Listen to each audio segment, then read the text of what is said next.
जगत है रैन का सपना। एक चीज मैं कई बार बोल चुका हूं, साहेब वाणी में कह रहे युगन युगन हम यहां चले आए, जो चीन्हे थे लोग बैठाए।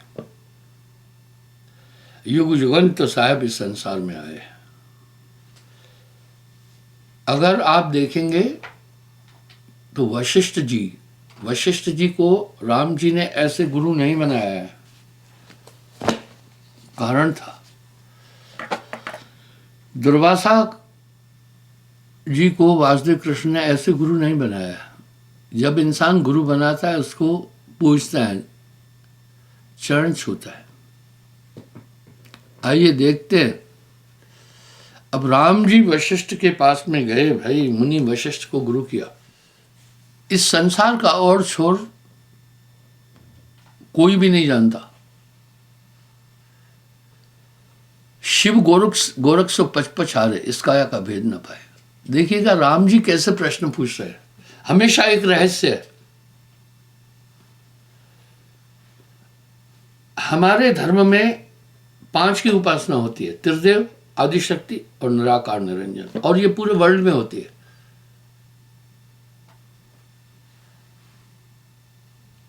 अभी तक मनुष्य ये एक मत नहीं हो सका है परमात्मा के ऊपर, अनादिकाल से।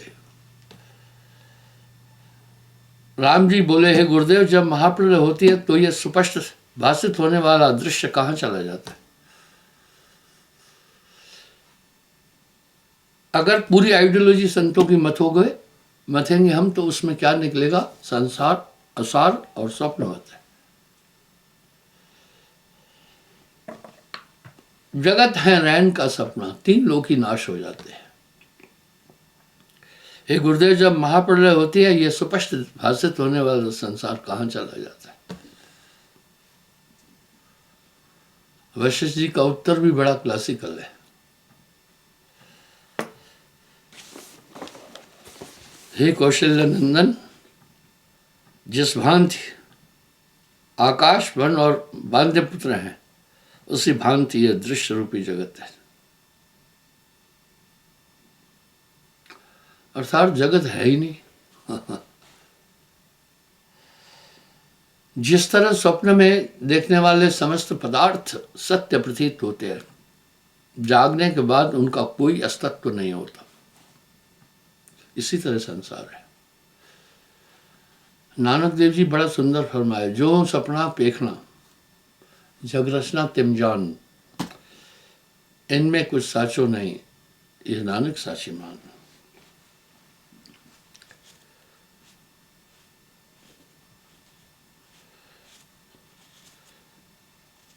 जिस तरह आकाश में वन एक कल्पना है, बांझ का पुत्र कल्पना है, उसी तरह यह दृश्य रूपी जगत तत्व है। जगत है रैन का सपना। क्या बात है! नानक देव जी क्या फरमा रहे हैं? जो सुपना पेखना जग रचना तिम जान, इनमें कुछ साचो नहीं है, नानक साची मान।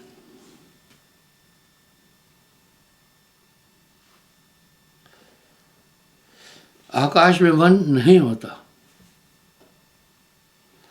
बांझ स्त्री के पुत्र तो त्रिकाल में कभी नहीं होते, उनको बेबी ट्यूब नहीं होता है, कहां से पुत्र होगा? वहीं रुकता है। यह केवल वाग विलास है, कोई इसकी उत्पत्ति थोड़ी हुई है, हुआ ही नहीं है।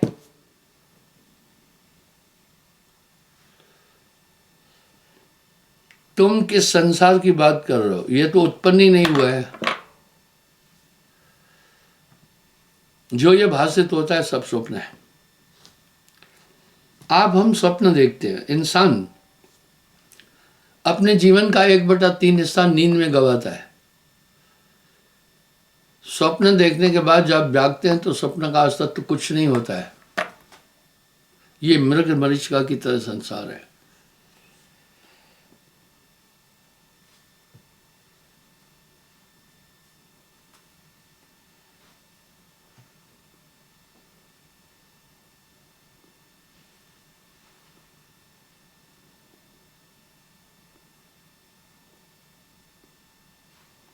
राम जी बड़ी अच्छी बात बोल रहे हैं। कह रहे किंतु यह जगत तो स्पष्ट दिखाई देता है। आपको ध्यान होगा, नाद बिंद योग स्वप्न, पिंड और ब्रह्मांड स्वप्न, साहब के इस भजन को मैंने कई बार दोहराया है। राम जी ने अपेक्ष कितना अच्छा किया है।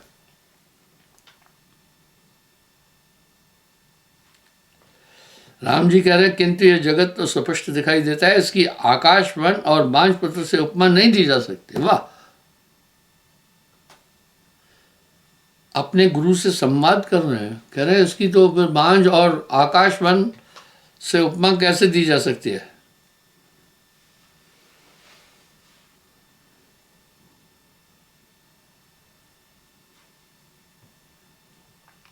वशिष्ठ बोले, हे राम, मैं सत्य कहता हूं, जगत की उत्पत्ति नहीं हुई है।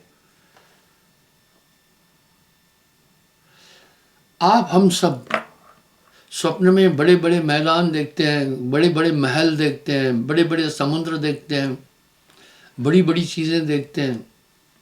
जागृत में पहुंचने के बाद किंचन मात्र कोई उसका अवशेष नहीं रहता है।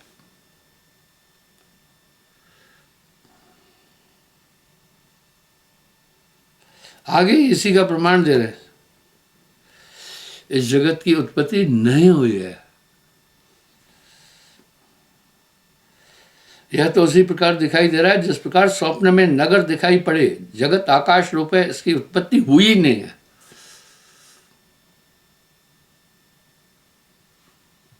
साहब का ये शब्द कितना सुंदर है। वाह वाह, क्या बात है। आज उसका रेफरेंस फिर भी दे रहा हूं मैं।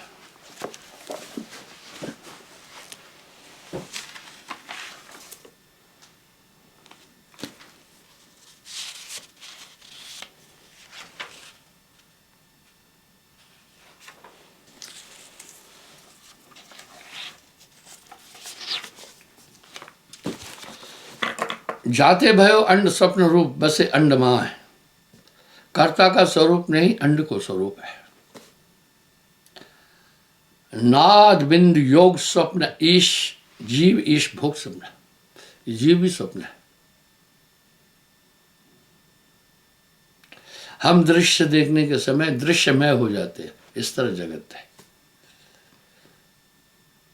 भूमि अवतार निराकार स्वप्न रूप है। ये सब कुछ स्वप्न है।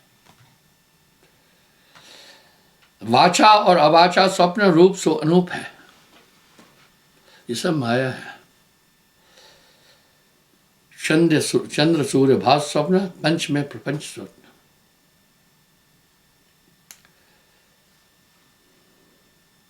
स्वर्ग नरक बीच बसे सोई स्वप्न रूप है। एक जगह वाणियों में आता है, स्वर्ग नरक आदि अज्ञानियों के लिए है, ये है ही नहीं, पर है। जैसे स्वप्न लोग तो है ना, पर मिथ्या है। इस तरह सब कुछ मिथ्या है।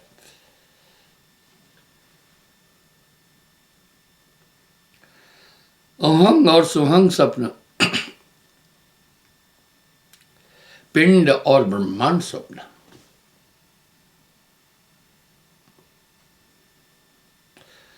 मृत्यु के समय आप देखना,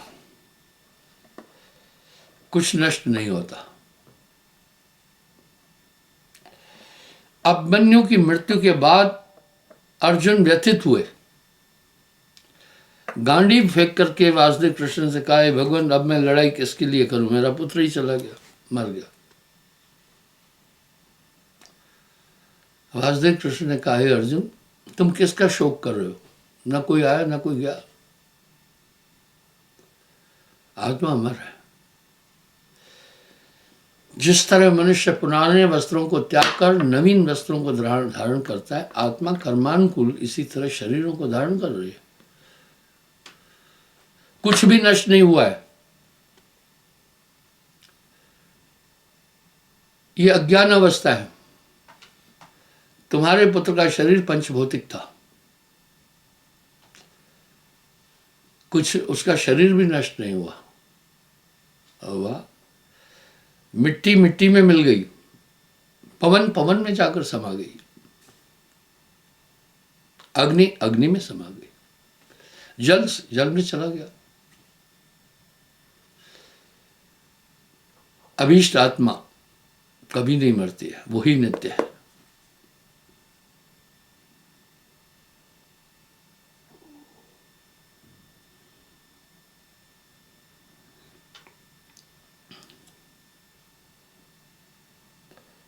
जरा मृत्यु काल स्वप्न, गुरु शिष्य बहुत स्वप्न, क्योंकि इसको भी स्वप्न कहा। इसी स्वप्न अवस्था के कारण हम ज्ञान और अज्ञान का अनुभव करते हैं। ये कोशिकाओं का खेल है कुछ।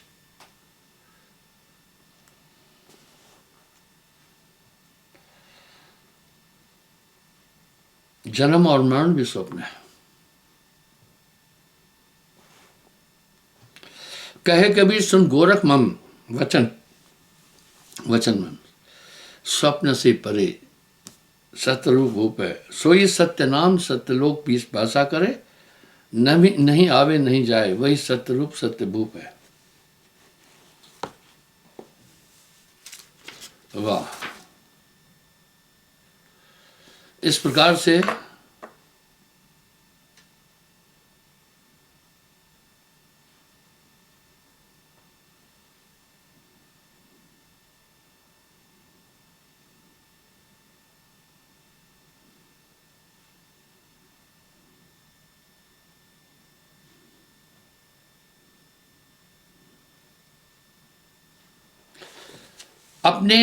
अपनी वाणी में संसार की असारता का निरूपण साहब ने जितनी बेहतरीन वाणी में किया है, कोई नहीं किया, और उस सत्यलोक को स्थापित किया है। चल हंसा सतलोक छोड़ो ये संसार। पहली बात तो आत्मा को कोई बांध नहीं सकती। फिर ये क्या मतलब है? आत्मा अपने आप को खुद ही बांधे हुए है। इस पर भी साहब ने सुंदर रूपक दे दिया। आप ही बन लो, जैसे सुनहा कांच मंडल में भरमत भूख मरो। यह संसार काल है राजा, कर्म का जाल पसारा। लोगों ने इन्हीं का वाणी उठाकर काल का देश, दयाल का देश, फलाना देश, ये सब चीज की।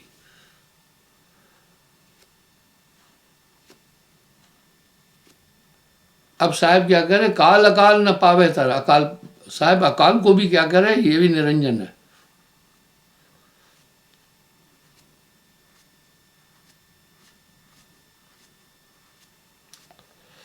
यह संसार काल है राजा। हजारों जगह लिख दिया, सयाद के काबू में हैं सब जीव बेचारे। वो जो चाहता है हर मनुष्य से वो कर्म कराता है।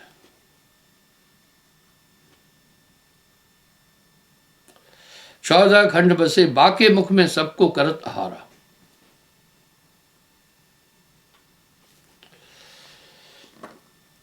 एक शब्द मैं पुनः दोहरा रहा हूं, जिसे दुनिया के धर्म स्वीकार नहीं कर सकते। जितने भी जगत में धर्म प्रचलित है, सबका अधिष्ठान निरंजन है, निराकार है। और ये पहला संदेश ऋग्वेद ने दिया है, इसलिए ऋग्वेद सबसे पुरातन धर्मशास्त्र माना जाता है। बाकी तो सब अलग बात है, सब उसका प्रारूप है निरंजन का। यही निराकार की बात तो ऋग्वेद कर रहा है ना, और वो बहुत प्राचीन ग्रंथ है। संसार का सबसे प्राचीन ग्रंथ ही ऋग्वेद है। यही हजरत मोहम्मद साहब भी बेचुना खुदा कह रहे हैं। यही ईसा मसीह जी कह रहे हैं कि मेरा आकाशी पिता। ये संदेश पहले भारत ने दिया दुनिया को। पर साहब क्या कह रहे हैं? को कहे वेद झूठा, वो झूठा जो वेद ने विचारा। कह रहे हैं भाई वेद को आप झूठा नहीं कर सकते, कह सकते, वो झूठा जो वेद ने विचारा। निराकार तक बोलने के बाद वेद एक बात कह रहा है, नेति नेति नेति, तिरवाचा दे रहा है। निराकार तक बात खत्म नहीं, कुछ आगे भी है, कुछ आगे भी है, कुछ आगे भी है। न्यूटन ने तो सिर्फ एक पृथ्वी की बात की थी। न्यूटन का खंडन नहीं कर रहा हूं, वो मैथमेटिकल उसका वो था कैलकुलेशन। 66.5 डिग्री के कोण पर पृथ्वी झुके होने से ही उत्तरी ध्रुव पर 6 दिन 6 महीने रात और दक्षिणी ध्रुव पर 6 महीने दिन होता है। वो 66.5 डिग्री पर झुकी हुई है, 66.5 डिग्री पर झुकी है। 66.5 भी नहीं है, 66.331। लेकिन आज वैज्ञानिक कह रहे हैं कि आकाश गंगाओं में ऐसी कई सृष्टियां, कई सूर्य हैं। इस तरह वेद ने निराकार तक बोलकर आगे खामोश हो गया। इसलिए वेद नेति नेति कह रहा है, इसलिए संतों ने फिर आगे का भेद कहा। ऐसे ही नहीं कह दिया नानक संत अकाल सदाई। और पलटू साहब तो यूं कह रहे हैं 33 कोटि देव संत से सभी डरते। पलटू संत को पूजिए, दूजा पूजने को। लेकिन लोगों ने संत की परिभाषा बिगाड़ दी है। अब हर एक चोला पहना हर एक संत है।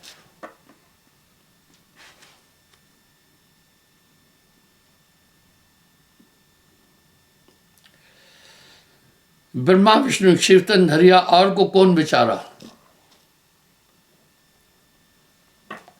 कह रहे हैं भाई ब्रह्मा विष्णु शिव सन का आदि तन धरा, बाकी का कौन विचार बताऊं मैं। सुर नर मुनि सब छल छल मारे, ले 84 डारा।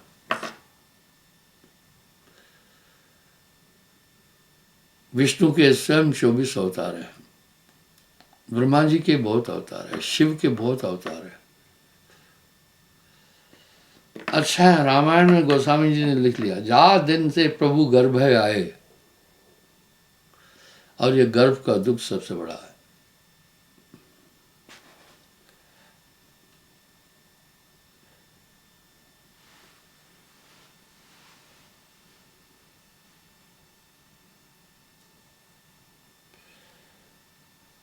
क्या कह रहे हैं, मध्य आकाश आप जहाँ बैठे ज्योति शब्द ठहराया, ताका रूप कहाँ लग वर्णो, अनंत भान उजियारा, अनंत भान उजियारा। श्वेत स्वरूप शब्द से फूले हंसा करत बिहारा, कोटिन चंदा सूरज छिप जही हैं, एक ही रोम उजियारा।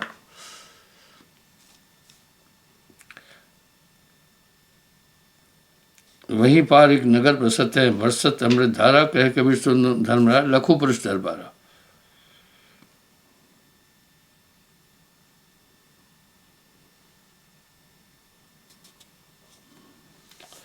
इस तरह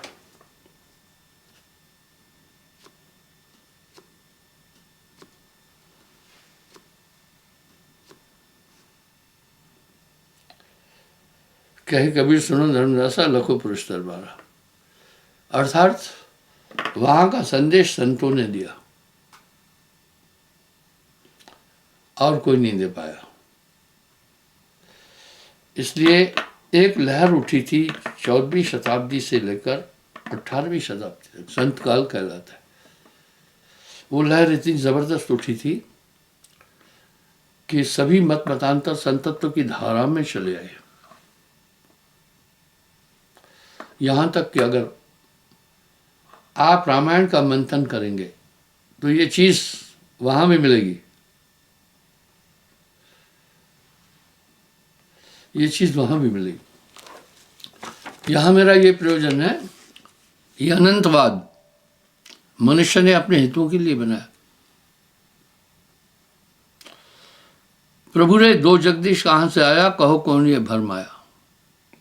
आगे कह रहे हैं,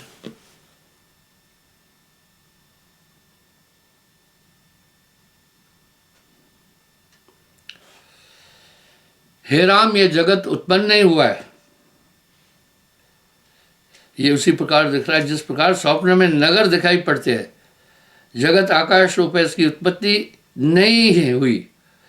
जिस भांति जल में तरंग काजल में श्यामता, अग्नि में उष्णता, चंद्रमा में शीतलता, वायु में स्पंद और आकाश में शून्यता है, उसी भांति ब्रह्म में जगत को समझो।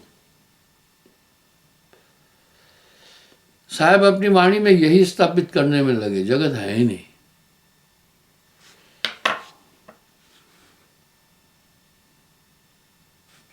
हे मुनिवर, आपके कथन अनुसार बिना दृश्य का अभाव हुए ज्ञान प्राप्त नहीं हो सकता, किंतु ये दृश्य रूप जगत तो प्रत्यक्ष दिखाई दे रहा है। वाह, बड़ा यूनिक सवाल है। कह रहे हैं आप जब तक ये ब्रह्ममय जगत देख रहे हैं तब तक आत्मा का साक्षात्कार नहीं हो सकता है, आपके कथन अनुसार। लेकिन ये जगत तो दिखाई दे रहा है। आप उस सूत्र को बताओ जिससे इसकी दृश्य का भाव खत्म हो जाए और निर्वाण पद को प्राप्त हो। हे मुने, आप कहते हैं कि जगत का अभाव है तथा यह भ्रांति मात्र है, परंतु यह तो प्रत्यक्ष दिखाई दे रहा है। वाह, राम जी का तर्क वजन में है। बोला ये तो दिखाई दे रहा है। जिस वस्तु का अभाव होता है उसका कोई कारण नहीं होता है तथा उससे किसी को बंधन भी नहीं होता, किंतु ये जगत में तो बंधन प्रत्यक्ष दिखाई दे पड़ रहा है। यहाँ कोई मुक्त नहीं है। इसलिए गुरुदेव, अब आप यही उपाय बताइए जिससे जगत का अस्तित्व अत्यंत अभाव हो जाए। यही चीज है। साहब क्या कह रहे? तन थिर, मन थिर, वचन थिर,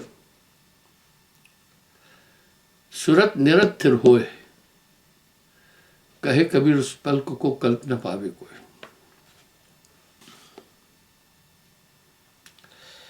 हे राम, मेरी बात को एकाग्र चित्त होकर के सुनो, उसको समझ लेना कि इस दृश्य की शांति अवश्य हो जाएगी।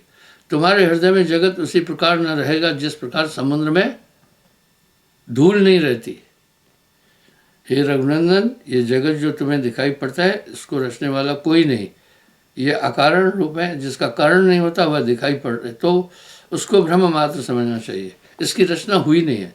हे राम, चित्त का संवेदन ही स्पंदन में जगत होकर के भाषित होता है। वाह, अगर आप थोड़ा सा देखेंगे तो आप कह रहे हैं मेरा मेरा, ये तो मेमोरी के कारण है। मेरी माँ, मेरी बेटी, मेरा घर, मेरा परिवार,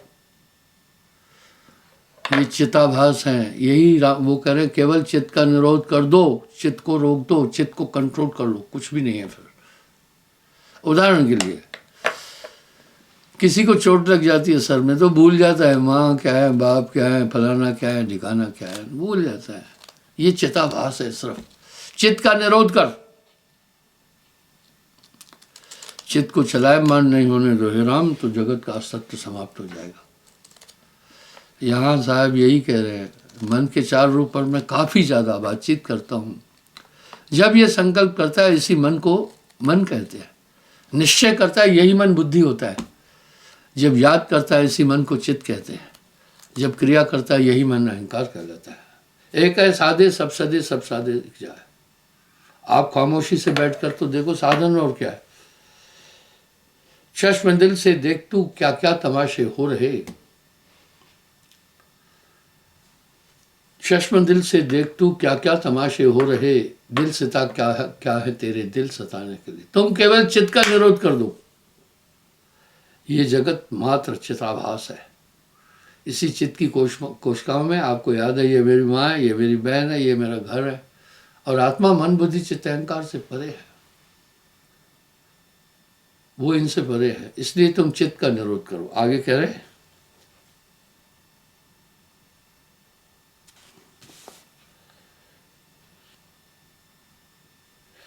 चित्त का संबंधन ही स्पंदन में जगत होकर भाषित होता है। जिस प्रकार दूसरे तत्वों के अणु और स्थान पाए जाते हैं